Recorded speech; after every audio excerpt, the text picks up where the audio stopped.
Let's compare Gamma AI and Canva.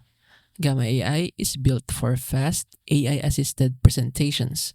You type a prompt, and it instantly generates a slide deck with text, layout, and visuals.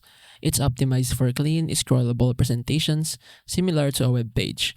You can edit text directly on the slides, and the design adjusts automatically. Gamma also supports live embeds, chart, and sharing through a simple link. It's ideal for quick pitch decks, client updates, or reports with minimal effort. Canva is more design focused. It offers full control over visuals, text, layout, and animations. You can build presentations, social posts, and videos from scratch or use thousands of templates. Canva includes AI features like Magic Write and text to image, but it's still a hands on process. You manage the creative direction yourself, and the final output looks polished and brand ready. Choose Gamma if you want fast AI built presentations with modern layouts and minimal editing. Choose Canva if you need complete control, custom visuals, and professional design options.